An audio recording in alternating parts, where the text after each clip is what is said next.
All right, today we're talking about introing of the factoring of polynomials.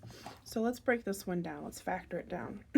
So the factors of 4 are 1 and 4 and 2 and 2.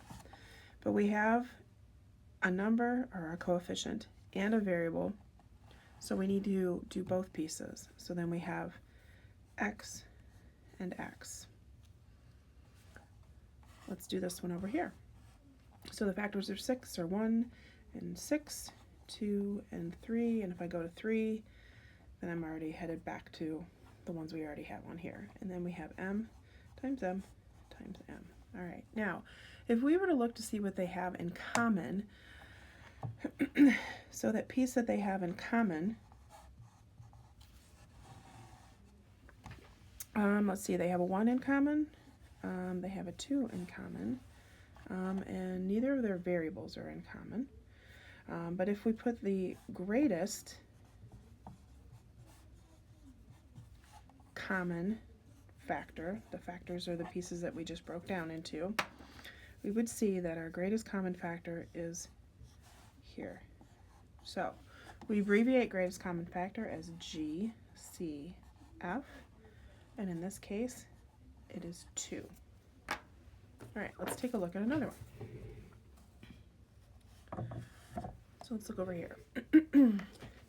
Let's break down our pieces individually. So we have 4 is 1 and 4, 2 and 2, and then we have our x. 10 is 1 and 10, 2 and 5.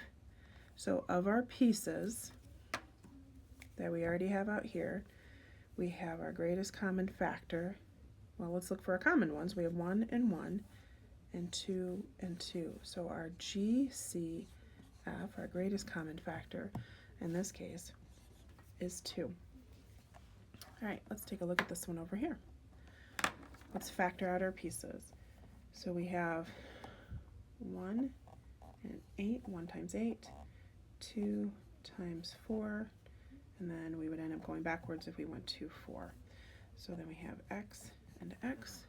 Over here we have 1 and 4, 2 and 2, and we have an x. Let's see what they share in common.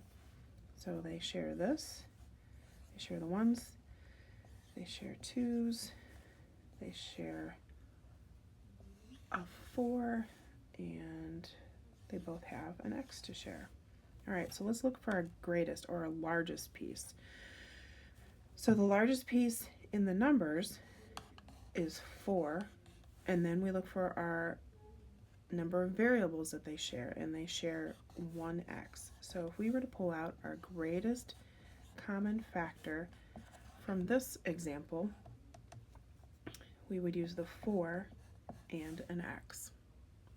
Give it a try on your own.